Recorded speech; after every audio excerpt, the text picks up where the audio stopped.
Hello, my friend. Today I will tell you another long-forgotten legend.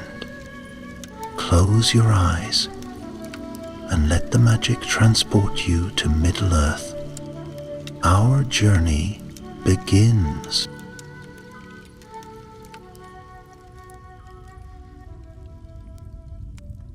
In the silver light of a rising moon, the ancient forests of Linden whispered softly with secrets of days long past. Tall elms and oaks stood like silent sentinels, their leaves murmuring above the heads of a small company of elven scouts. They crept through the gentle gloom, alert and poised, guided by Callian, a ranger of keen sight and steadfast heart. Word had reached the White Council of a strange disturbance near the ruined lands of Angband. Something old and dark stirring beneath the stones. Callian pressed his hand gently against a moss-covered ruin, a collapsed tower of Morgoth's fortress, toppled by the mighty hands of the Valar during the War of Wrath.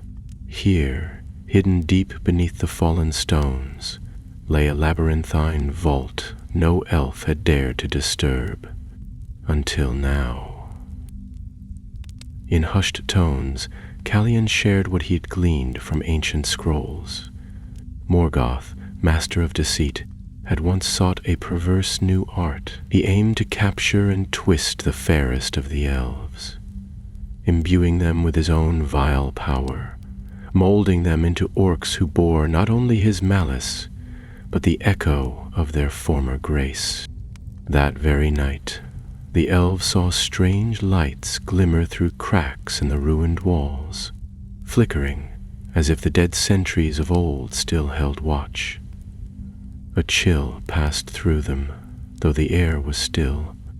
Callian halted, his breath caught in his throat as he studied the patterns of illumination. "Horathiel," he whispered, naming his closest companion, a healer with eyes like dawn. Something calls from below. The company, a small band of 6, gathered at a breach hidden by bramble. They were Elenti the swift-footed scout, Marinor the bowmaster, Rylan the keen-eyed, Lor and Balinor the sentinels whose great blades had met more than one dark foe. Among them Callian stood steady, the silent leader whose quiet courage inspired them all. Horathiel, sensing their unease, placed a gentle hand on Callian's arm. "We go together," she murmured, her voice like a bell in a hush. Even in the face of this ancient terror, her courage steadied the others. Descending, one cautious step at a time, they found first a spiral staircase worn by time, then a vaulted hall lit by phosphorescent moss. The passage beyond stretched into darkness so complete it seemed to swallow the lantern light. They moved in silence, each heartbeat sounding loud in the cavern's unnatural hush. Their lamps trembled as they reached an iron gate overgrown with tangled roots. Ancient runes ran along its edge, runes of Morgoth's kinship to Melkor. Elenti knelt, brushing them with fingers as pale as moonlight. "These speak of transformation, of flesh and spirit," she said. "He planned to corrupt not merely their forms but their very souls." A sudden clatter echoed behind them, and the elves instantly raised their weapons. A lone figure staggered into the torchlight beyond the gate. It was Callian. But he was not the Callian they knew. His hair, once the hue of dark chestnut, was now streaked with ash. His smooth elven features were marred by deep-set scars, and his eyes burned with a cool red gleam. He lifted a hand toward them as if seeking recognition, but the gesture carried no warmth, only a hollow, unnatural echo. "Callian?" Horathiel's voice trembled. She stepped forward, her hopeful hand outstretched. He smiled, but it was a smile twisted and cruel, lacking all kindness. "I am Callian," he said, voice low and distant. "But more, I am what Morgoth sought to create. A hush fell upon the company as horror touched their hearts. Before they could gather courage to speak, the iron gates slammed shut behind them. Hidden mechanisms, rusted by age but fierce in their will, had sealed their only way back. Erin's voice quavered. "Horathiel, can you see a way?" Horathiel closed her eyes and steeled her breath. She felt a faint thrum in the earth, a pulse of foul magic like the heartbeat of an undead thing. "We must release him," she said softly, voice firm. "Only by restoring his memory can we break the enchantment." Mariner's bow twanged as he notched an arrow, not at Callian but at the seal. "Then break it," he whispered, "but be swift." Thus the conflict of their journey unfurled before them. Rescue a friend ensnared by black sorcery, defy the lingering will of Morgoth, and dare to stand against a thing that should not exist. Now the company stood in that vast unknown hall, the lamplight tremulous as moths in the gloom. Their breaths were steady, but within each beat of their hearts, fear and hope struggled in equal measure. They would enter the dark deeper still. They would face the perversion of their brother in arms, and in the echoing silence of Angban's heart, the first threads of their perilous quest were woven. The elves set their shoulders square, and together stepped forward into the unknown depths of that vault, knowing that whatever lay ahead, they walked the knife's edge between salvation and ruin. The narrow tunnel beyond the iron gate descended sharply, its walls closing in with damp stone and creeping roots. The elves moved cautiously, their footsteps echoing with eerie resonance. Rylwyn led the way, her keen sight piercing the gloom, while Marinor watched the rear, his bow ready should any foul thing pursue them from the shadows above.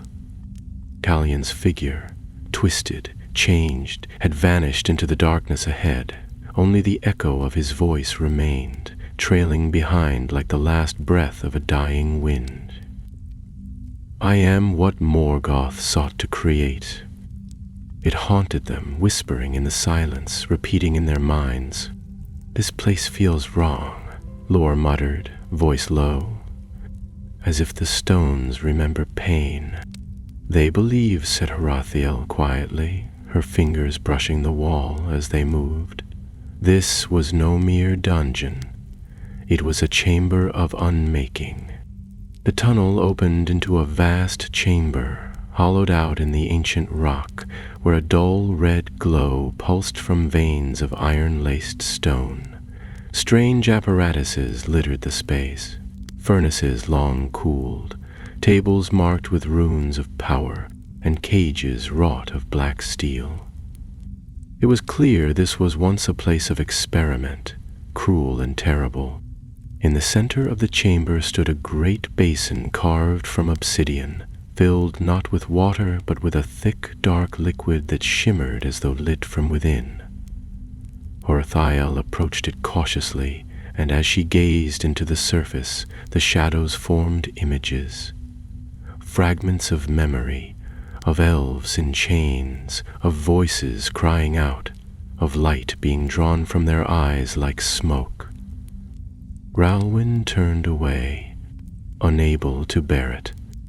So this is how he did it, she said bitterly. He did not simply torture them. He changed them, twisted them, Horathiel whispered. With sorcery deep and foul, he wove his own will into their being, stripping away their songs, their memories, and planting hatred in their place. A sudden crackle of sound startled them. Callian's voice echoed once more, distant but clear, drifting from a corridor leading out of the chamber. Come, friends. Come and see what I have become. Against all caution they followed, compelled not by trust but by duty, to save what could be saved or to end what could not. The corridor twisted like a serpent, leading them deeper into the vault. Faint blue fire flickered along the walls, unnatural and cold. Realwyn drew her twin blades, the steel singing faintly as they slid from their sheaths. Marinor had an arrow nocked and ready, his eyes never leaving the shifting shadows. They emerged into a gallery lined with mirrors. Strange, warped things set into the walls like dark windows. But these mirrors did not reflect the present. In them the elves saw twisted versions of themselves. Lor as a snarling beast, Horathiel weeping in chains, Marinor with blood-stained hands. The reflections moved even when they stood still, each one whispering dark temptations in a voice just barely their own. "Don't look," Elendil warned, tugging Horathiel away from a mirror that showed her embracing Calion. Not as he was, but as he once had been, smiling and whole. The illusion shattered like glass as they passed. At the far end of the gallery stood Calion once more, cloaked in black, his face half hidden beneath a shadowy hood. In one hand he held a staff fashioned of dark wood and iron, pulsing faintly with a crimson glow. He watched them silently, his expression unreadable. "You came," he said, his voice both familiar and wrong, like a song sung in a broken tongue. "I hoped you would." Galrithiel stepped forward. "Calion, please, let us help you. This is not who you are." "I remember who I was," he said, and for a moment pain flickered across his face. "But I also remember what I saw. Morgoth showed me truth, raw, unclouded truth. We were weak, singing songs in the trees while the world burned. Now I am strong." "You're not free," said Raelwyn sharply. "You're bound by his will, even now." Calion's smile returned, colder than before. "Am I? Or have I merely awakened to a greater purpose?" Behind him, the walls shifted. Doors opened, and from the gloom emerged figures. Elves once, perhaps, but no longer. They walked with heavy limbs, their eyes clouded with smoke, their armor twisted and barbed. Yet in each face there was something familiar, a trace of beauty that Morgoth had failed to fully erase. "The others," Lor breathed. "The lost. He turned them all." "They are my brothers and sisters now," Calion said, gesturing. "They remember pain, but they also remember light. Some cling to it. Others have cast it away, but none can return, and neither shall I." Horathiel's heart ached at his words, but she would not yield. "You can return. If even a spark of you remains, we can find it." Calion stepped aside, gesturing toward a circle of stone in the center of the room. "Then come," he said. "Step into the circle of truth. Let it judge us all. If you believe my soul can be reclaimed, prove it." Without waiting, he entered the circle. The others hesitated, but Horathiel moved forward, her face pale but resolute. She stepped into the circle, and at once the room darkened. The mirrors cracked, the fires dimmed. A voice spoke, not Calion's, not Horathiel's, but something older, deeper, woven into the stone itself. "Let the soul be weighed," and with that the test began. The chamber hushed as the circle of truth awoke. Its surface shimmered with pale light, and an unseen wind stirred the air, rustling cloaks and drawing loose strands of hair into motion. Runes along the stone edge flared to life, one by one like watchful eyes opening from slumber. Horathiel stood tall in the center, her hands steady by her sides, though her heart beat furiously. Across from her, Calian waited in silence, his gaze fixed and unreadable. The others stood just beyond the circle's border, tense and silent. None dared interrupt, for the magic that now gripped the room was ancient and binding. The circle of truth was not born of elven craft, nor even of dwarvish stonework. It was older than either, a relic from the first days, forged in secret by the Ainur before the world was shaped. It saw through guile and shadow, and its judgment could not be swayed. A thread of silver light rose between Horathiel and Calian, linking their hearts, their memories, their very essence. At once visions began to spill forth, not illusions like those in the mirror hall, but true echoes of the past. The chamber grew dim, as if swallowed by memory. They stood in a sunlit glade now, a scene drawn from decades past. Calian laughed, young and untroubled, chasing butterflies through the grass, while Horathiel watched from beneath a tree. Her younger self smiled, warmth shining in her eyes. The others could see it too. Elenti's breath caught softly as the memory passed over them like mist. The vision shifted. Now they stood upon the high cliffs of Lindon, looking out over the sea. The wind whipped their hair, and Calion's voice rang clear, full of wonder. "Someday," he had said, "we will sail beyond the horizon and find lands unmarked by shadow." Horathiel's answer had been a soft laugh, but the joy in her gaze had spoken more than words. Then the scene darkened. Chains, screams, fire reflected in water. The walls of Angband, towering and black, closed in around a bound Calian. Shadows writhed in the corners, and a deep voice spoke, low and cold as the grave. "You are mine now. Your light will serve my will, or it will burn away." There was resistance in Calian's eyes, at first a glimmer of defiance, but the voice returned again and again, wearing him down like water on stone. Horathiel gasped, staggering beneath the weight of what he had endured. Even the others, though untouched by the circle, felt a tremor in the ground beneath them. Marinor swore under his breath, barely able to watch. Another shift came. Calian changed, but not yet lost, wandered through a chamber filled with strange sigils.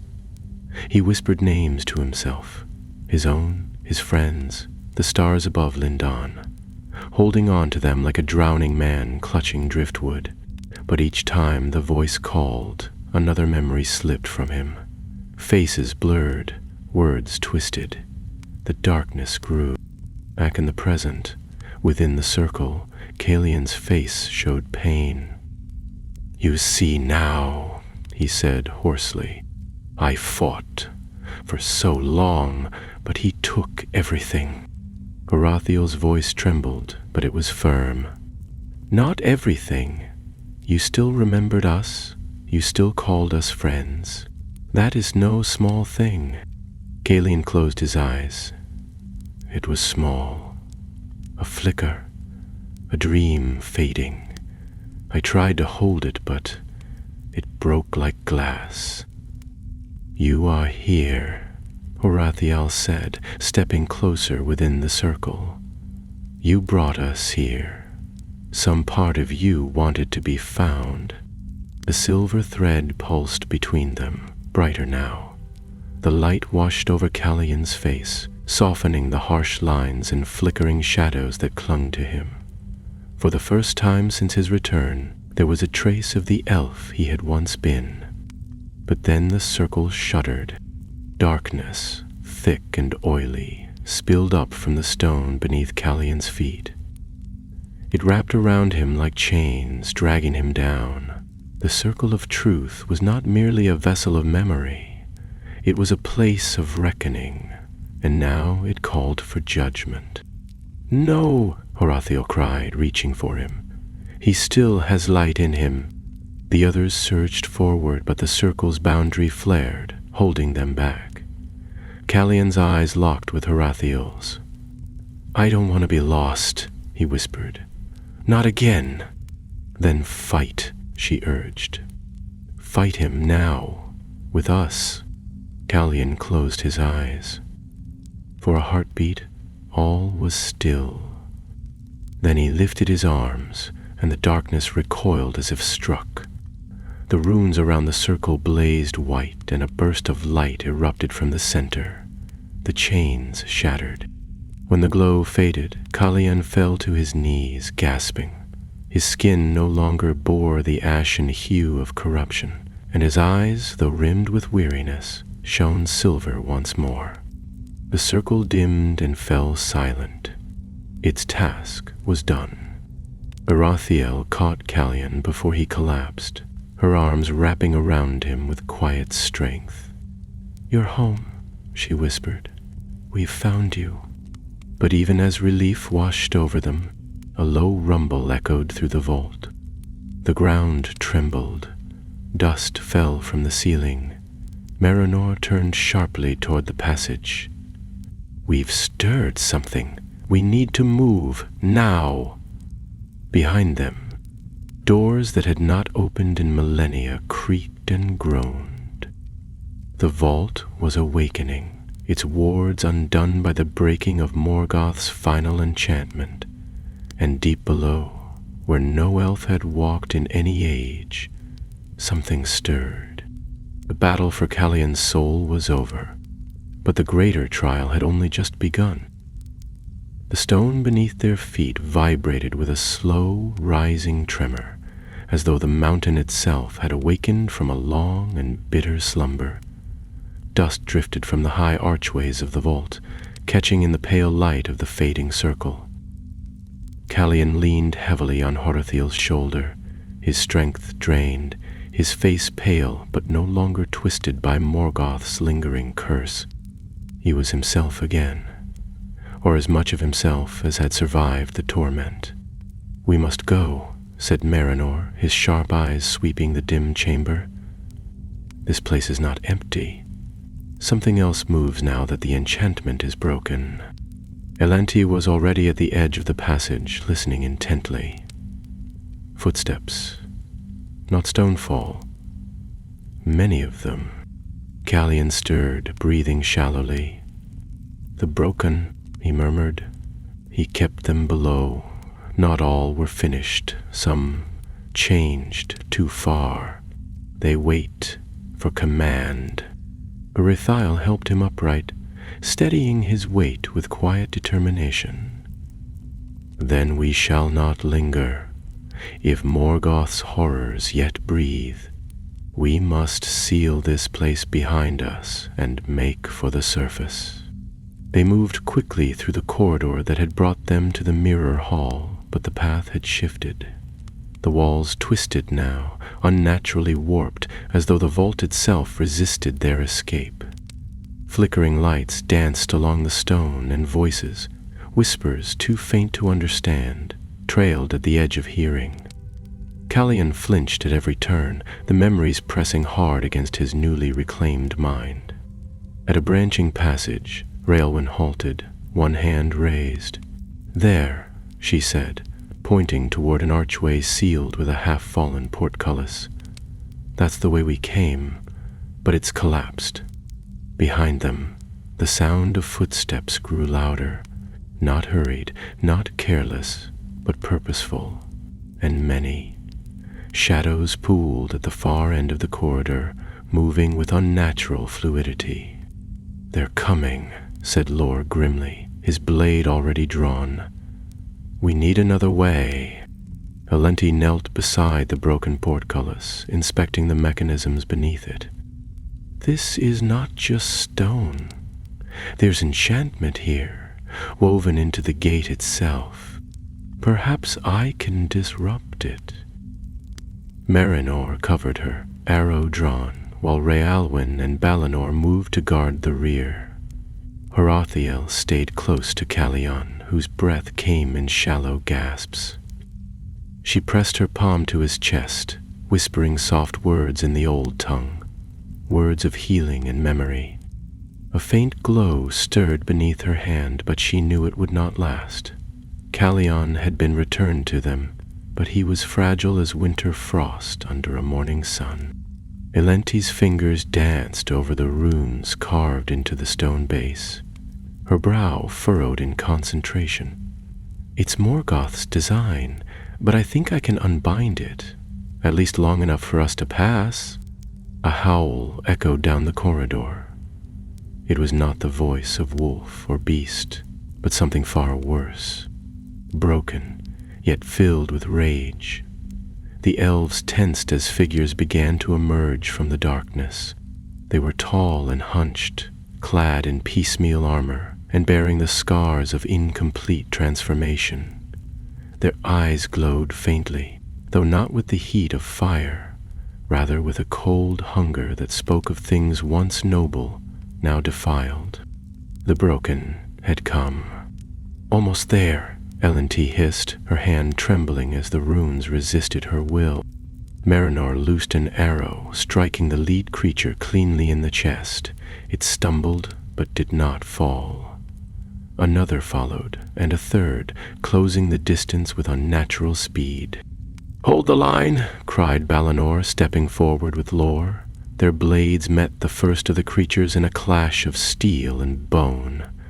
The creatures were fast, faster than orcs, more cunning, but the elves fought with precision and unity, their movements honed by centuries of training. Carathiel pulled Calion behind her, shielding him with her own body as the combat raged. She had no blade, but her presence lent strength to the others, her voice rising in an ancient elvish hymn that wove courage into the hearts of her companions. At last, with a shudder and a low groan, the portcullis began to lift. "Go!" shouted Elenti, already ducking under the rising gate. "One by one. Quickly!" Raelwyn pulled Horathiel through, then turned to help Calion. Marinor covered their retreat, loosing arrows with rapid precision, each shaft finding its mark. Balinor and Lore backed through the gate, bloodied but alive, their faces grim with battle fire. Just as Marinor ducked under the archway, Elenti released the spell holding the portcullis. It slammed down with a crash of iron and dust, cutting off the pursuing creatures and shaking the floor beneath their feet. They stood in another chamber now, narrow and steeply sloped, the walls lined with ancient carvings. The air was damp, heavy with the scent of old earth and forgotten secrets. A stairway led upward, spiraling into gloom.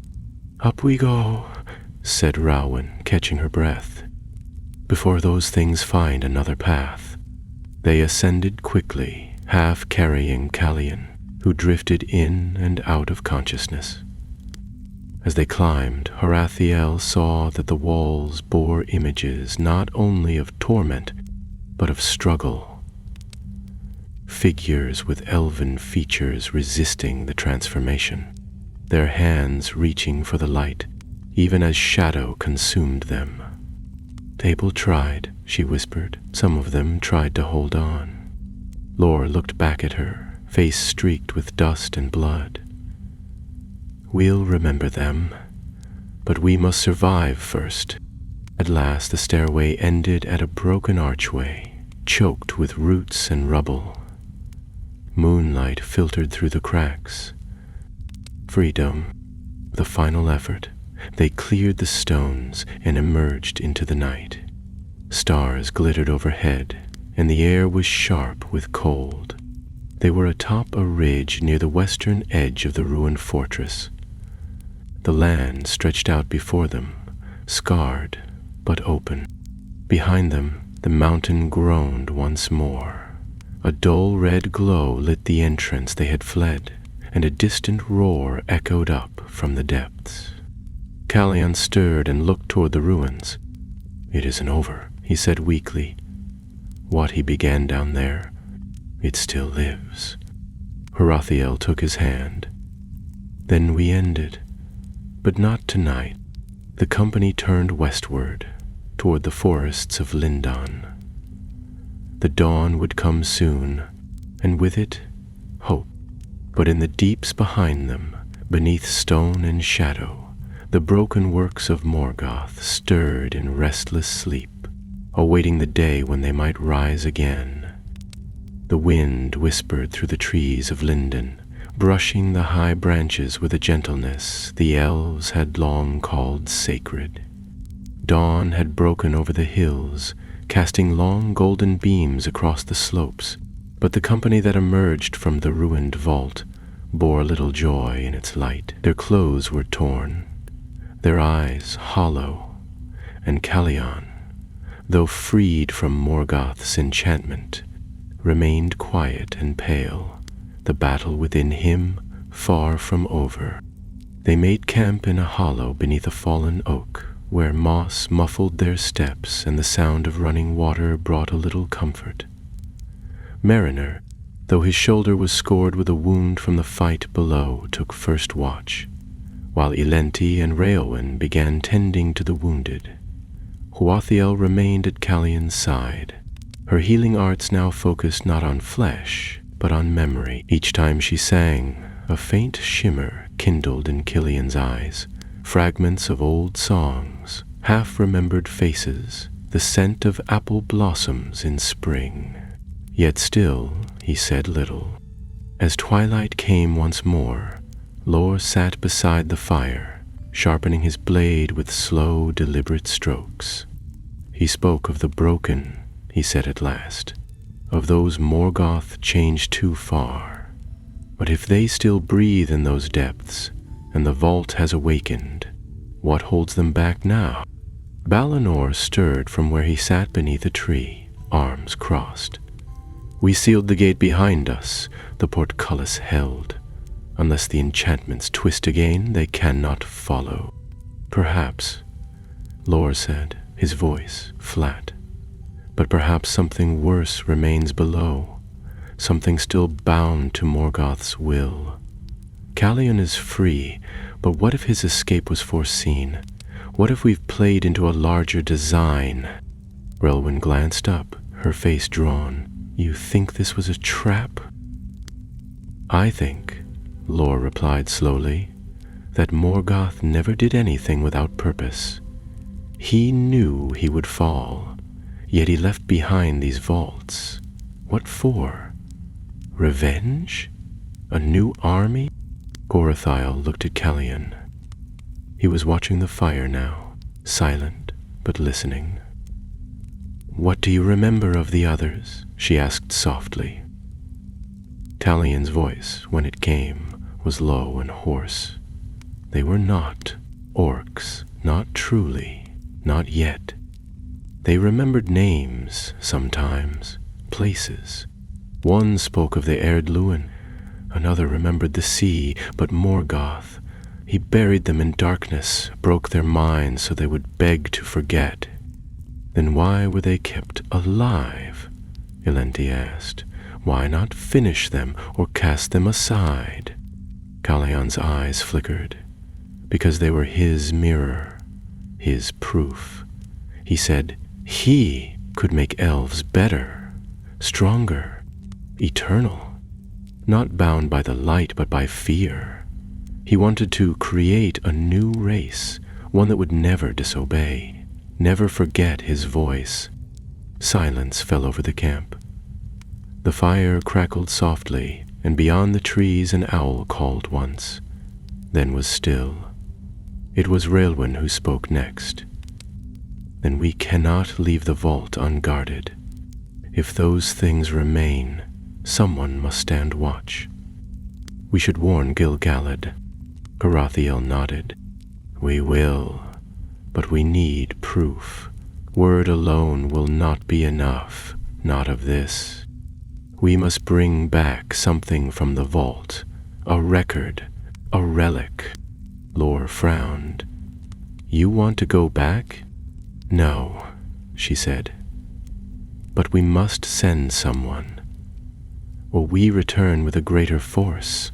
Calion stirred again, and this time his voice was clearer. There's a map, he said, in the scriptorium, a record of the trials, of who they once were. Marinor leaned forward.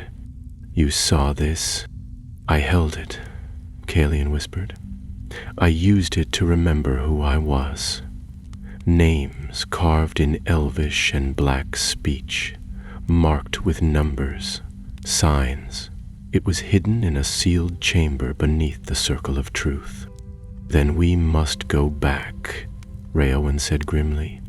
"Not now, but soon, with more swords and torches bright enough to burn that darkness away." The company agreed, though none welcomed the thought. They would rest, return to Lindon, and bring word to the High King. Then they would descend once more into the vault beneath Angband, this time not to search for a friend, but to uncover the secrets Morgoth had buried. Before dawn, Horathiel found Calian alone, gazing at the stars above. His strength was returning slowly, and he had begun to walk without aid. "Finally sing," he said softly. "The stars. I forgot their voices." She sat beside him. "You remembered enough to find us. That means something." He turned to her, his expression shadowed but no longer vacant. "I fear I brought ruin with me, that by escaping I woke things that should have slept forever." "You did not wake them," she replied. "Morgoth left his poison in the world. You merely showed us where it festers." Calian nodded slowly. "Then I will return. When the time comes, I will face what I fled." Orithiel placed her hand over his. Not alone. The fire behind them burned low, and the others slept while stars wheeled overhead. In the darkness beyond the trees, something ancient stirred, and far to the east, a wind rose from the mountains, carrying with it the faint scent of ash and cold stone. The vault had not finished its tale, nor had Morgoth's shadow faded, but for now the company had found rest, and in their hearts a purpose stronger than fear: to uncover the truth, and to ensure that what once was buried in shadow would never rise again. The road to Lindon was long, winding through hills draped in summer green and valleys still hushed by the shadow of the north. The company moved in silence for much of the journey, the weight of what they had seen pressing heavily upon their thoughts. Though the birds sang and the breeze was warm, the memory of the vault clung to them like a mist that refused to lift. Calian walked unaided now, but his steps were careful, as if each pace carried the burden of what had once been done to him. He did not speak often, but when he did, it was no longer the voice of a man lost to shadow. Something of the old Calian, gentle, thoughtful, and strong, was slowly returning. They crossed the river Gelion by moonlight, and came upon the edges of Lindon's western woods at dawn. The trees grew taller there, older, and their trunks shimmered faintly in the early light, silvered by time and elven craft. It was not long before they were met by sentries, cloaked in green and gold, who escorted them with quiet haste toward the halls of Gil-galad. The High King awaited them in a marble chamber high above the valley, where sunlight streamed through tall, arched windows. His presence was as steady as it had ever been, regal, calm, and wise, but as the company entered he rose at once, for the look upon their faces told him that the tidings they bore were not of small importance. "Speak," he said, voice like clear water over stone. "What darkness have you found?" Horathiel stepped forward, her head bowed in respect. "We found the remnants of a vault beneath the ruins of Angband. It was sealed until recently, until Calion was taken." Gil-galad's gaze shifted to Calian, who stood with quiet resolve beside her. "You speak as one returned from fire." "I was forged in it," Calian replied. and I nearly became something else, something Morgoth made. There was a long pause as those words settled in the air. Then Horathiel began to recount all they had seen, the experiments, the circle of truth, the creatures still lurking in the deep halls, and the ancient mirror chamber where elves were broken and reshaped. She spoke of Callion's torment, of his salvation, and of the voices still echoing in the darkness below. Gil-galad listened without interruption, though a shadow crept across his brow as the tale unfolded. When at last Horathiel finished, he looked out the window, his eyes tracing the distant mountains. "So it is true," he said at length. "The old rumors, what the wise once feared, that Morgoth did not merely create orcs by cruelty, but sought to change elves into them, not through blade and whip alone, but through sorcery deep and foul." Callion's voice was low. He meant to birth a new kind of servant, one who remembered beauty and hated it. Gil-galad turned back to them, his expression grave. "And you say the vault still breathes?"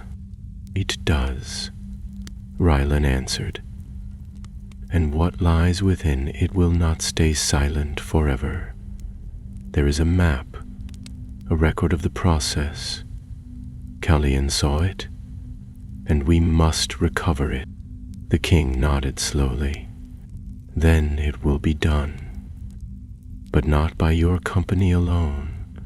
We will gather those who are strong, those trained in the old ways. If this knowledge is ever to be brought to light or buried forever, we must face it with full strength." "Will you send the guard?" Mariner asked. "No," Gil-galad said, and there was a hint of steel in his voice. "I will go myself." The room fell still. Horathiel stared at him. "My lord, that is not—" "It is necessary," he said. "Morgoth's evil touched every corner of our history, but this is his most personal violation. If there are names in that vault, elves who still suffer, twisted and bound, we must know, and we must end it." Preparations began that very night. Word spread swiftly through the towers and groves of Lindon, and by the next day a company of 30 had been chosen, warriors, lore masters, and healers. They would descend together, led by Gil-galad himself, into the broken ruins of the north. Callion was among them. He had insisted. "I must return," he told Horathiel as they stood by the riverbank. "Not because I fear it, but because I understand it. There may be others like me down there, others waiting." She did not argue. "Then I will walk beside you again." The next morning they departed, cloaked in silence, their armor gleaming in the early light. As they passed beneath the ancient gates of Landon, the people watched them go with solemn hearts. There had been many battles in the elder days, many foes vanquished and names carved into song, but this journey was something else. It was a walk into the forgotten wounds of the world, into a place where light had been stolen not by sword, but by sorcery. They traveled north once more, passing the same ridges and valleys, but now with banners raised and fire in their steps. The land itself seemed to remember their passage. Birds flew in silence. The trees leaned slightly away from the trail. On the 5th night they reached the outskirts of the ruined fortress. Gil-galad stood at the edge of the stone basin that marked the entrance to the vault, his eyes fixed on the jagged path that led below. "Light your torches," he said, drawing his sword, "and speak no lies beyond this point. The circle of truth sees all." One by one, they entered the darkness. Behind them, the stars watched. Before them, the deep waited. The descent was steeper this time. The path that had once wound quietly through the broken vault now felt somehow narrower, the air denser. Torches flickered in uneasy rhythm, their light pressing against the thick blackness like thin spears against a mountain. A company of 30 moved in careful formation, 3 abreast, with Gil-galad at the fore, flanked by Raelwyn and Calian, who, though quiet, held his head high as he led them into the heart of the stone once more. Behind them followed Horathiel, close as ever to Calian, and beside her marched Elenti and Marinor, their faces marked with grim purpose. Further back came the rest of the chosen, archers, swordmasters, and lore-keepers, each bearing charms of protection and scrolls of ancient speech. The deep halls of Angband had known much blood, and no one entered lightly. They passed the Mere Hall again, and though the glass was cracked from their earlier visit, the figures within still moved. The reflections no longer showed twisted horrors, but faded shadows. Elves crying out, reaching for help, their mouths moving in silence. A few of the company faltered at the sight, their steps slowing, but Gil-galad raised his voice in song, a steady chant in Quenya that pushed back the whispers and steadied their hearts. The mirrors dimmed, and the path cleared. They reached the circle of truth without resistance.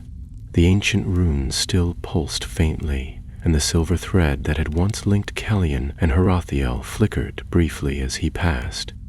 Gil-galad examined the stone closely, his eyes narrowing.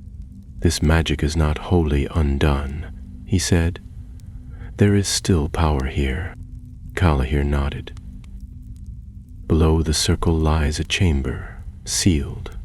That's where the records are kept."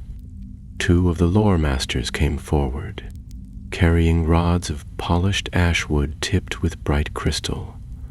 They whispered old spells, and slowly the stones at the edge of the circle began to shift, revealing a narrow stair spiraling downward into utter darkness.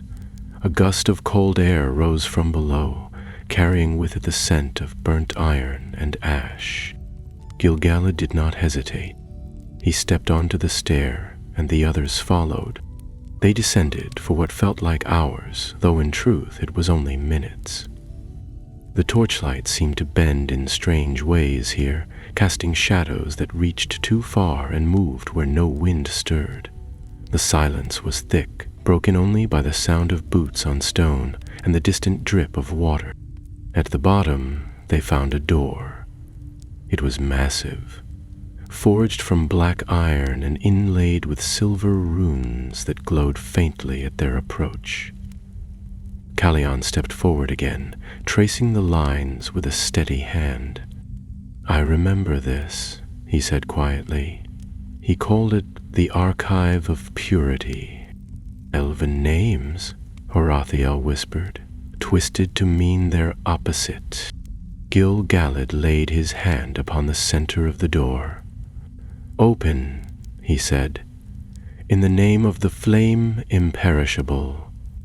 There was a pause, a deep, shuddering pause, and then the door groaned open. Beyond it was a chamber vast and silent, lined with shelves of stone. Scrolls, tablets, and carved slates filled the room, each marked with names, dates, symbols in both Elvish and the Black tongue. And in the center stood a single pedestal, upon which rested a bound tome, its cover made of what looked disturbingly like hide. The company entered with care. The lore masters moved quickly to examine the records, their eyes scanning the ancient symbols while scribes behind them copied as much as they could. But Gil-galad's attention was fixed on the central tome. He approached it slowly, his sword sheathed, and laid one hand upon the cover. "Calian," he said, his voice calm, "this is what you saw?" "Yes," Calian answered. "That book holds the method, the full process, the names of those who were, altered, those who survived, those who did not. Orithiel moved beside him. It must be brought to Lendon. But even as she spoke, a tremor passed through the stone beneath their feet, then another. The torches flickered wildly, and a sound like 100 bones being broken at once echoed through the vault. "Move," Gil-galad ordered sharply.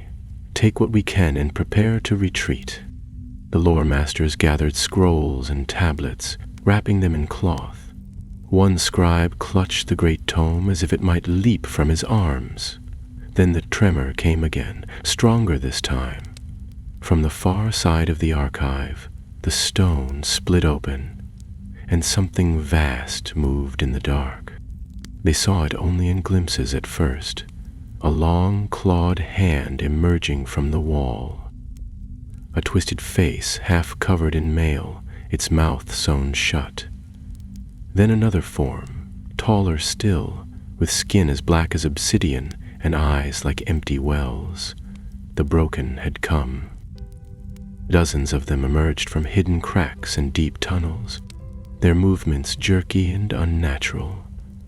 Some crawled on all fours, others dragged blades behind them, and all bore remnants of elven beauty now deformed beyond recognition. One opened its mouth, and a sound like weeping filled the room. "Hold the line," Gil-galad cried, his sword flashing with white flame. The warriors moved quickly, forming a defensive ring around the scribes. Arrows flew, blades clashed, and the vault filled with the sound of battle. Calion fought beside Marinor, their blades striking in unison. Horathiel held a glowing talisman aloft, driving back 3 creatures with bursts of golden light. But they were surrounded. "Elenti," Gil-galad shouted. "Take the records and go, find a way to the surface." "I won't leave you," she answered, her voice fierce. "You will obey," he said, his eyes hard. Elenti gritted her teeth but nodded. She grabbed the scribe with the tome and turned toward the far side of the chamber. "This way!" A group of warriors followed her, carving a path through the press of creatures. Gil-galad fought like the old heroes of song, his blade moving with the force of starlight. But the broken were many, and the chamber was vast. "We must collapse the stair," Calion said to Horathiel. "Trap them here." "Then we do it together," she replied, drawing a silver rod from her belt. Side by side they raised their voices in a chant of sealing, their words drawing on the last strength of the vault's old protections. Light blazed around them. The stair behind the archives shuddered, then cracked, then fell in upon itself with a roar. The vault screamed, and the world above began to shake. Dust and fire filled the air. The collapse of the stair sent shock waves through the chamber, toppling shelves and sending scrolls flying like birds startled from a darkened wood. The ground trembled beneath them, groaning under the weight of the magic that had just been unleashed. Cracks spread like spiderwebs along the stone walls, and the air grew hot, thick with the scent of ancient bindings breaking. The broken reeled, some stumbling as if the collapse had disrupted whatever force compelled them, while others pressed forward with renewed fury, their eyes wide and vacant. Gil-galad fought at the center of the storm, his blade bright with Elbereth's fire. Every swing cut through shadow and steel, his steps sure despite the shifting ground beneath him. At his side, Lor and Balinor battled with grim determination, covering the retreat of the last scribes. Blood glinted on their blades, black and red alike, and their armor was scored with dozens of strikes, but still they stood, unwavering. Olion's voice rang out above the chaos. "This way, the side path. There was a passage near the circle. I remember it." Elenti, already leading a small group toward the far wall, looked over her shoulder and nodded. "Go. I'll guide the others." The company split, half following Alenti's lead through the archives, the other half turning with Callion and Horathiel back toward the Circle of Truth. Marinor ran beside them, his bow slung and short sword drawn. The creatures followed, silent now, their pace tireless.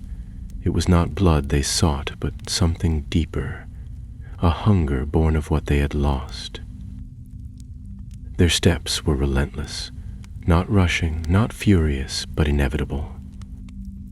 The path twisted sharply, leading them past chambers they had not seen before. One held the remains of a forge, cold and black, with half-finished armor fused to the walls. Another contained cells carved from iron, where ghostly shapes still flickered behind bars. Echoes, perhaps, of those whose forms had been broken and reshaped. The elves passed quickly, speaking no words. Even Gil-galad's voice was silent now, his attention fixed on every step forward. Then the circle came into view, still glowing, still alive with the faint power of its ancient enchantment. The great ring of stone seemed to pulse in time with the tremors. The chamber around it was crumbling, the walls fractured, the ceiling sagging like a sail under storm wind. Visions. "We can't stop here," Horathiel shouted. "The vault is collapsing." "No," Kalanian said, his gaze fixed on the center of the circle. "We must stop it. The darkness is not just the creatures. It's bound to this place. If we destroy the circle, the spell will unravel. They'll lose what's holding them together." Gil-galad stepped beside him. "Then we destroy it. But it must be done quickly." Horathiel reached for the silver rod at her belt, her voice tight. "This is a Lenaran steel, forged with the light of Telperion. It can pierce the warding runes." Gil-galad placed a hand on her shoulder. "Then do it, daughter of light, and may the Valar guide your hand." She moved into the circle, raising the rod high. The ground shuddered beneath her, and the runes flared with sudden brightness, as if aware of what was coming. Horathiel did not flinch. She drove the rod into the center of the circle, and a sound like the breaking of mountains tore through the air. A light exploded from the stone, white and gold and violet. It surged outward, washing over the chamber, over the fleeing elves, over the creatures that pursued them. The broken shrieked as the light touched them, not in pain but in confusion. Some stumbled to a halt, others fell to their knees, a few simply vanished, crumbling to ash and memory. The circle cracked down the middle, its runes flickering and then going dark. Then came silence. The tremors ceased. The air grew still, and the vault, the cursed vault beneath the bones of Angband, began to die.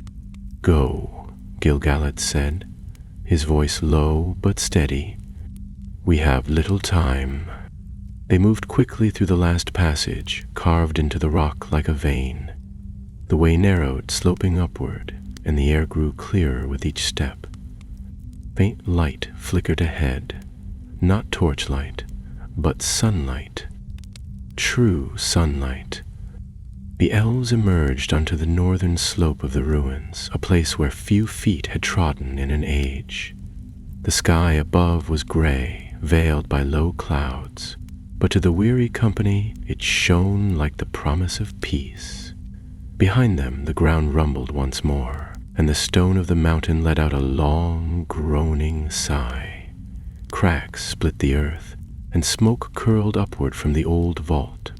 The broken vault was sealing itself at last. They did not cheer. There were no songs, no shouts of victory. Too much had been lost, and too much yet remained uncertain. But there was relief, a quiet, solemn kind that spread through the company as they looked at one another, whole and alive. Gil-galad turned to Callion.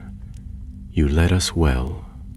Without your memory, we would not have found the truth."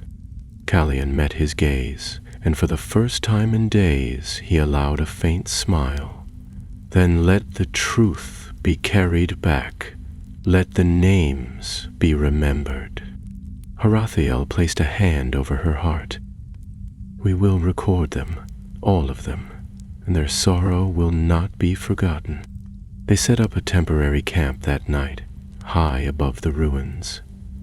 Elenti and the scribes began to examine the recovered texts, unrolling scrolls and laying out tablets beneath lantern light. Already they were deciphering names, some familiar, others lost to time. Each was a story, a soul once bright, now marked by shadow. Mariner stood at the edge of the cliff, his eyes scanning the horizon. "We faced what few dared speak of, and we walked away." Raelwyn beside him shook her head. "Not untouched, but not broken either." The stars came out, bright and clear, and a hush settled over the camp. Somewhere nearby an owl hooted once, and the wind carried with it the faint scent of pine and wildflower. The land, for the first time in many days, felt at peace. But Calian could not sleep. He sat apart from the others, watching the ruins below. Horathiel found him there just before midnight. "You're thinking of them," she said quietly. "I hear their voices," he replied. "Even now, not crying for vengeance, just to be remembered." She sat beside him, and together they watched the moon rise. And far below, beneath stone and earth, the last breath of Morgoth's secret work faded into silence. The journey back to Lindon was quieter than their first return. Where before they had walked in the haze of uncertainty, carrying the weight of a friend recovered and horrors half heard understood, now they traveled with knowledge, terrible, complete, and undeniable. The vault had been real, its twisted creations born not merely of pain, but of deliberate design. The scrolls and slates they carried were proof of it, inked in 2 tongues and signed by hands no longer living, some likely not even remembered by kin. These were records of a crime against the very essence of elvendom, and none among the company treated them lightly. Calian rode near the front now, no longer needing constant aid, though the shadows beneath his eyes told of nights with little sleep. He spoke more readily than before, yet always with care, as if his words might summon memories best left buried. Still, when others faltered in step or spirit, he was the first to speak encouragement, reminding them gently that they had done what few others could or would have dared. Gil-galad remained silent for most of the return, walking ahead with slow, deliberate steps. None pressed him with questions. It was clear to all that he was deep in thought, weighing what must be done with what had already been suffered.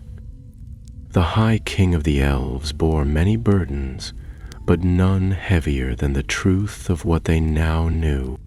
They arrived at the gates of Lindon beneath gray skies and the hush of a gathering mist. The watchmen upon the towers gave no call, only quiet nods of recognition. Word had preceded them by raven. The company had succeeded. The vault was sealed. The danger ended. For now. Yet the truth of it was not victory, but awakening. The danger had not been vanquished. It had been witnessed. The records were taken at once to the great library, where the lore masters of Lindon worked in silence to transcribe, translate, and guard every word. Each name found was carefully recorded upon a scroll of white vellum, each detail entered with reverent precision. For some these names meant little, just more echoes in an age long gone. But for others, they were family, friends, ancestors lost in battles long faded from song. The grief that followed was quiet and deep. Gil-galad called a council 3 nights later. The hall was full, not only with warriors and lore-keepers, but with singers, scribes, and healers, those who tended to memory as much as they did to wounds.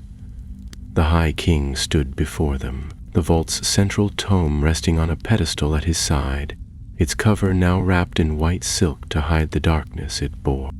He spoke without grandeur, his voice steady and low. Morgoth's evil stretched far beyond what we once believed. What was whispered in half-truths and veiled riddles has now been seen with our own eyes. He did not only corrupt life, he shaped it, took that which was sacred and remade it in his own image. What we found in the ruins of Angaband was not the echo of his old war. It was a seed he planted, buried deep, meant to grow when all else had forgotten him. Murmurs stirred through the crowd, soft and uneasy. There were elves taken, Gil-galad continued, changed not by blade but by sorcery, made into things that walked and remembered and suffered. Not all became orcs. Some were halted in between, trapped, neither free nor wholly lost. He paused, and his gaze swept across the hall. We recovered names. We recovered proof. And now we must decide what is to be done with it.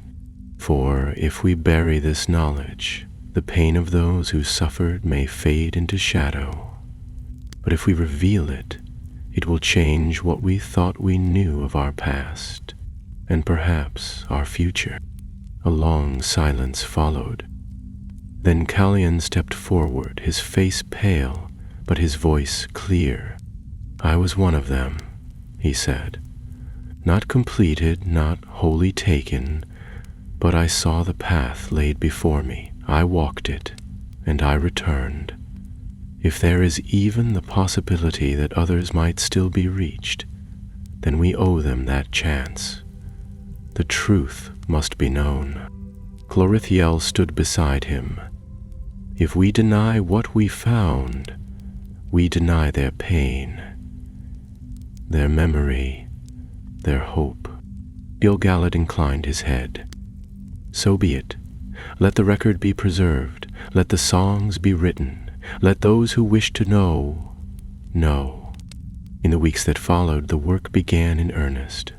Songs were composed, not of battle or triumph, but of mourning and remembrance.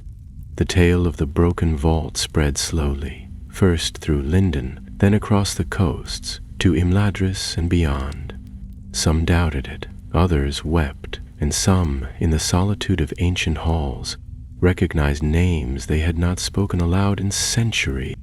A monument was raised on the cliffs above the sea, a tall stone carved with the names recovered from the vault, those known to have been taken, changed, or lost. At its base, a flame was kept burning, never allowed to die. Pilgrims came, some with offerings, others with silence, and stood beneath the stars in quiet thought. Calian returned to the sea one evening, walking the same cliffs he had once dreamed of sailing from. Horathiel found him there, as always. "You'll go?" she asked. He nodded slowly. "I must. There may be others. Other vaults, other traces. Morgoth's touch was deep, and now I know how to find them." She didn't ask to come. She already knew she would. The ship set sail under moonlight, heading east, its sails catching the wind like wings. It bore 2 watchers, now bound by more than duty, by memory, by sorrow, and by the faint, ever-burning light of hope. And far below, where stone and time held silence, the echo of 1,000 forgotten voices stirred, as if waiting for someone to listen. The ship that carried Calian and Horathiel slipped through the morning mist like a silver arrow, its sail emblazoned with the sigil of Lindon, a white flame encircled by stars. The waters of the gulf shimmered beneath it, quiet and pale in the light of dawn. Neither spoke much in those first days at sea. There was comfort in the hush, and their silence was not the silence of sorrow, but of understanding. They stood often at the prow, side by side, eyes fixed on the horizon where the sky met the waves. They sailed east along the coast, past the havens and the mouth of the Sirion, past cliffs long abandoned and forests now reclaimed by wild things. With them went 2 lore masters and a pair of swift-footed scouts, as well as a navigator whose knowledge of forgotten shores had no rival. The vessel itself bore supplies for many weeks, but its true cargo was the intent of their journey, to find what had been hidden, what had escaped even the ruin of Angband. On the 6th day, they came upon a stretch of coast where the cliffs sloped gently toward the sea.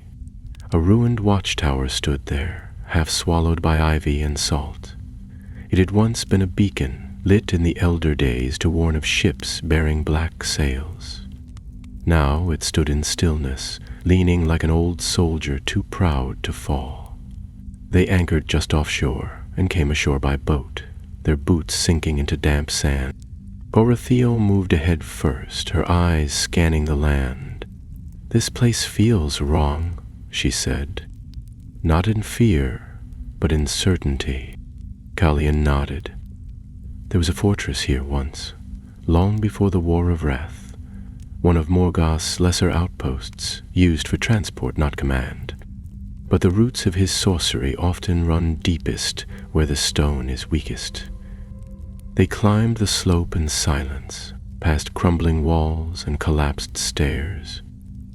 Birds watched from the trees, silent as if wary of waking something below. The tower, hollow now, bore old carvings worn nearly smooth by wind and rain. Yet as they stepped within, Horathile paused, placing a hand against the central pillar. Beneath her fingers faint runes pulsed, so faint they could barely be seen, but the pattern was familiar. "Alanaran craft," she murmured, "but twisted. See how the runes interlace with the black speech? Someone tried to bind both light and dark into the same spell."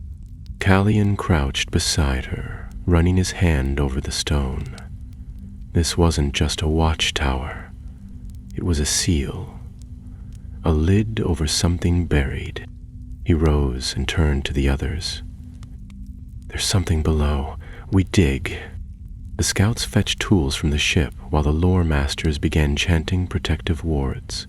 They worked through the day, removing stone and clearing debris. By dusk, they had uncovered a hidden stair spiraling deep into the earth, its mouth sealed by an iron gate covered in strange markings. The metal was cold to the touch, as though it had never known sunlight. The navigator stepped back at once. "That is not dwarvish make, nor elvish. It is older than either." Horathiel examined the gate.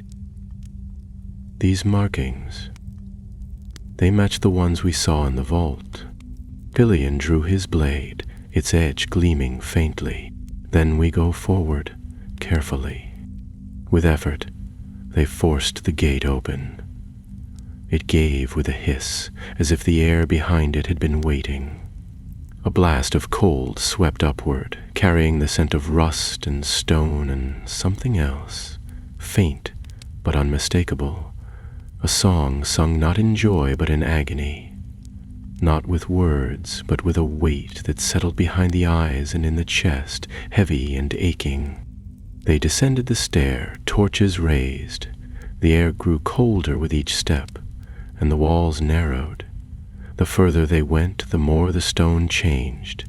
At first rough and natural, then shaped with tools, then etched with patterns that seemed to shift under the torchlight. Callian slowed as they reached the final step. They stood in a small chamber, square and low-ceilinged. At its center lay a pool of dark water, still and unbroken. The walls were covered in symbols, but unlike those in the Angband vault, these were soft, curved, and sorrowful. They told no tale of domination or pride, but of regret. Orathiel approached the pool slowly. "This is not a prison." "No," said one of the lore masters, kneeling beside the stone. "It is a grave." Gillian moved forward, his voice tight. "A grave, or a sanctuary." He reached into his cloak and withdrew a fragment of parchment, copied from the vault's central tome. On it was a sigil, a circle within a star, surrounded by 9 marks. He held it beside the nearest wall carving. The marks matched. The sigil was identical. This was one of the last sanctuaries, he whispered, a place where the changed fled. Orathiel looked at him, uncertain. "Fled? You mean they escaped Morgoth?" He nodded. "Some broke free, their minds not wholly lost. They came here to die, or to be preserved. We thought they were all destroyed." As they stood in the silence, a faint sound rippled across the pool's surface. It was not wind nor water, but the echo of breath. Slow, shallow, and impossibly old. The pool shimmered, and a figure rose from its center.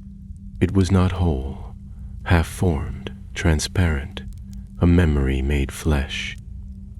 Its face was elvish, but the eyes were clouded, and scars ran down its arms and chest like rivers of ash. It looked upon them without hatred, without hope, but with something deeper, recognition. It spoke a single name, not in the black speech, not in Quenya or Sindarin, but in a tongue that had no place in time. A name none of them knew, and yet each understood. Orathiel fell to her knees. Callian stepped forward, slowly, without fear. "You're one of them," he said. "One of the lost." The figure nodded once. Then, as if its purpose had been fulfilled, it dissolved into mist, vanishing into the air like smoke. The chamber was silent once more. They stood together for a long time, listening to the quiet. Then Callian turned to the others. "We must find the others.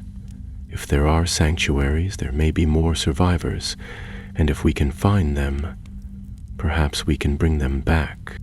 Orathiel placed her hand on the wall. "Then we begin here." Outside, the sea whispered against the shore, and far beyond, the echoes of Morgoth's broken spell drifted into the void. They made camp on the hill above the sanctuary, where the sea wind danced among the low grasses and scattered white stones. Torches were set in a wide circle around the tents, and the company took turns on watch. No creature stirred in the darkness, but the silence itself felt unnatural, heavy with the weight of what they had discovered below. Callian remained awake long after the others had settled, seated by the edge of the cliff, watching the waves crash softly against the rocks far beneath. Orathiel approached quietly and settled beside him. The moon hung low above the water, its pale light gilding the sea in silver. For a long while neither of them spoke. Then Callian turned toward her, his voice barely above a whisper. "I didn't think there could be any left. Not after Angband fell. We believed those who were changed either died in the collapse or were destroyed in the war. But now we know some escaped," Orathiel said. "Some made it to these places. And if this sanctuary still exists, others might too." Callian nodded. "Yes, but this changes everything. We cannot treat this as a tale of the past. The story of the broken is not finished." The next day they descended again, this time with tools, parchment, and care. The lore masters worked to copy the carvings on the walls, tracing the sigils and symbols, noting every line and mark. They mapped the chamber in detail, studied the pool, and examined the faint echo of magic still lingering in the air. Nothing was left untouched, yet none dared disturb the water again.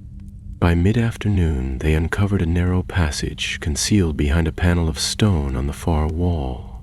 It was sealed not by lock or latch, but by enchantment, woven in a braid of both Elvish and corrupted black speech, a combination now all too familiar. The two lore masters worked side by side, chanting softly, their hands glowing faintly as they guided the magic apart like careful threads. The stone receded, revealing a small chamber beyond, no larger than a storehouse. Inside were shelves of crystal and iron, and within them lay scrolls preserved against time. But it was not the scrolls that drew their eyes first. It was the centerpiece of the room. A tall, narrow casket of glass and silver resting upon a dais. Within it lay a figure. He, or it, was still, not living but not decayed, preserved by some enchantment Calion could not name. The features were unmistakably elven, though the skin bore a faint gray hue, and the hands were marked by scars that shone faintly in the low light. The eyes were closed, and the expression was peaceful, too peaceful. Horathiel moved forward slowly, her hand raised as if to ward off anything that might stir. "Do you think he sleeps?" Gallion shook his head. "No, he is in stasis, held between death and life." One of the lore masters stepped closer, lifting a small crystal to the casket. A hum passed through the chamber, low and constant. "The magic here is unlike anything I've seen. It's not of Morgoth's making. It's older, or perhaps deeper." Horathiel turned to Calion. "Could this be one of those who fled?" He nodded. "I think so. But if he was preserved, he may hold memories the rest of us never saw." A debate followed. The lore masters urged caution. Breaking the spell might endanger the figure or unleash something they were not prepared to face. The scouts warned of awakening what should stay asleep. But Calion spoke firmly, his voice calm but resolute. "We came here to uncover the truth. We must wake him." Preparations were made. Protective runes were etched into the floor. Charms of warding were strung around the chamber. Horathiel stood ready, hands upon the silver seams of the casket, while Calion watched from across the dais, blade sheathed but hand near the hilt. The spell was broken with a single phrase, spoken in the ancient tongue of the West. The runes along the casket flared once, bright and sharp, and then faded. The air grew still. Then the figure stirred. Fingers twitched, eyelids fluttered. The chest rose once, then again, more steadily. The elves stepped back as the figure sat up slowly, eyes opening to reveal orbs of deep green flecked with gold. He blinked, disoriented, then looked at them, confused but not frightened. "Who are you?" he asked, his voice dry as wind through autumn leaves. Calion stepped forward. "My name is Calion. I was once like you, taken, changed, but I escaped. We come from Linden. We found the vault, and we followed its trail to this place." The figure's gaze grew clearer, sharper. "Linden. Yes, I remember Linden. Before." Perithio crouched beside him. "What is your name?" There was a long pause. Then, slowly, he spoke. "I was Laenor, son of Ministel, captain of the watch upon the arid Gorgoroth." One of the lore masters gasped. Laenor was thought lost 300 years before the War of Wrath. Calian nodded. That fits. He was among the first. Laenor's eyes closed for a moment. They came at night. We thought them scouts. They took us beneath the mountains. We resisted. Some broke. I did not. But he saw something in me. Something he wanted to preserve. You fled, Horathiel said, to this place. Yes, Laenor said, eyes now sharp with memory. We fled, a handful of us. We hid here, created wards, but my strength failed. I sealed myself away, hoping one day someone would come who could bear the truth. Calian extended a hand. That day has come. Will you return with us? Share what you know? Laenor hesitated. Then he took Calian's hand and stood. Yes, he said. There are more like me. Not many, but enough. The company returned to the surface in silence, the wind now fresh with the scent of coming rain. Behind them, the sanctuary remained quiet, the pool undisturbed, the chamber sealed. But they carried with them the living memory of what had once been lost.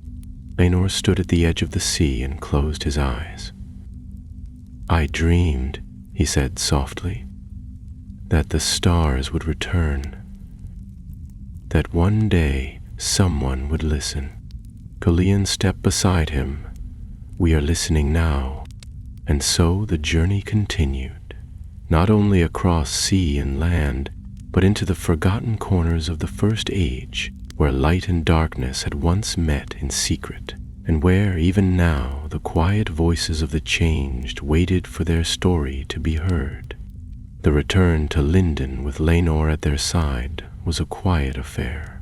No fanfare greeted them, nor did any bells ring from the towers when their ship passed through the mists into the harbor. The sky above the coast was overcast, soft and gray, and the wind that guided them home carried no song.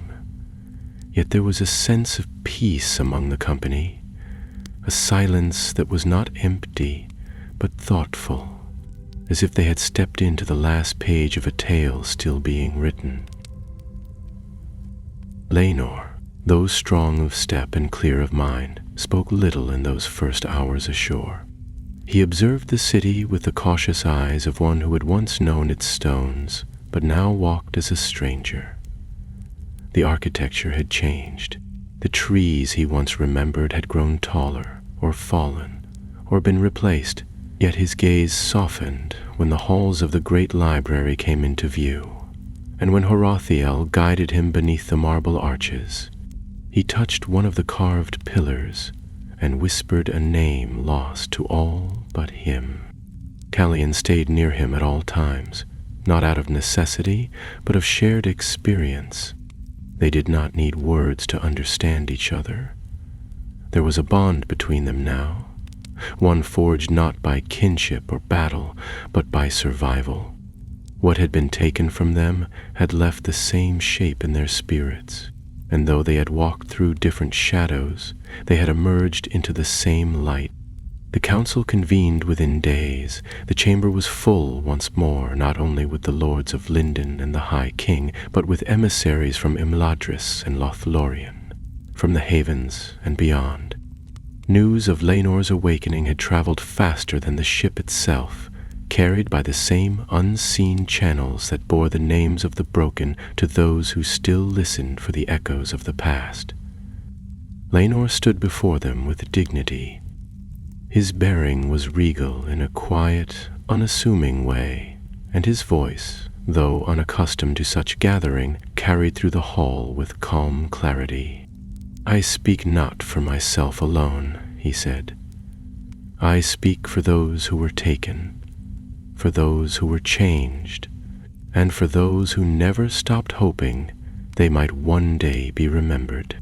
He spoke of the sanctuary, of the days before its fall, of the group who had escaped Angban's clutches only to spend years crafting a hidden refuge. he told of the magics they wove, half learned, half recalled, of how they preserved what they could of their minds, even as their bodies bore the marks of Morgoth's will.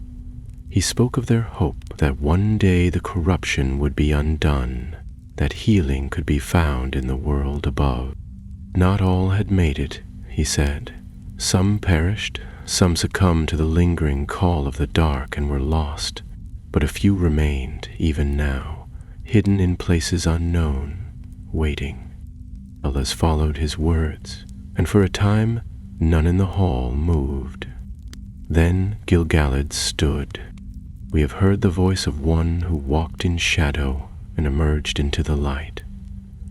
We have seen with our eyes the records brought from the vault, and now we see their legacy given breath.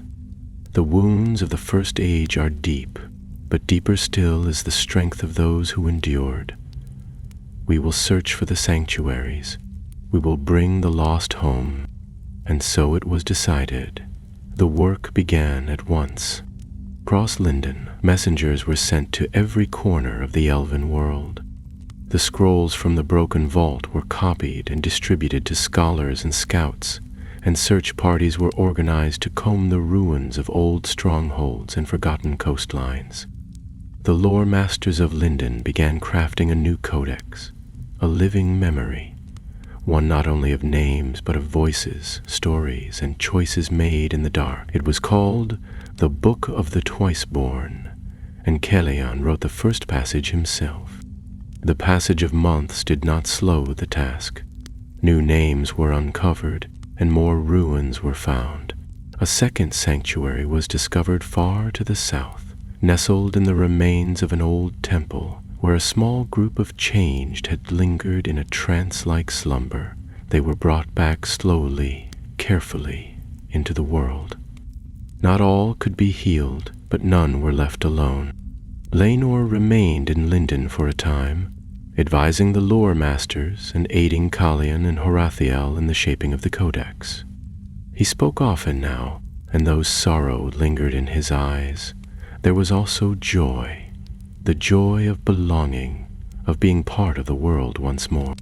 Calian, too, found peace, though he did not remain still. He was often seen on the roads leading north, riding with scouts or returning from a far camp with new signs of life once thought vanished, and always Horathiel walked at his side, her presence a steady light no shadow could dim. In time, they returned to the cliffs above the sea, to the monument bearing the names of the lost. It had grown now, etched with more lines, more tales, more voices remembered. A flame still burned there, unceasing, and beside it sat a new stone, set by Calian's own hand. It bore no name, only a single line in the ancient tongue. What was stolen shall be reclaimed. That night, under a sky clear and bright with stars, Calian looked out across the water and spoke softly. Morgoth tried to unmake us. He twisted what was beautiful and made it fearsome, but he failed. The darkness can change form, but it cannot erase the light that came before it. Horathiel leaned her head against his shoulder. Then let us keep walking toward that light. And so they did. The tale of the broken vault became one of the great songs of the later years, sung not only in courts and halls, but around campfires and on quiet roads. It was not a song of glory or triumph, but of courage, of remembrance, and of the slow, steady work of healing a world still marked by old wounds. Though Morgoth lay chained beyond the world, his legacy lingered. But now, so too did the legacy of those who had defied him, not in battle, but in the quiet strength of memory, and in the hope that no soul, no matter how lost, was ever truly beyond the reach of light.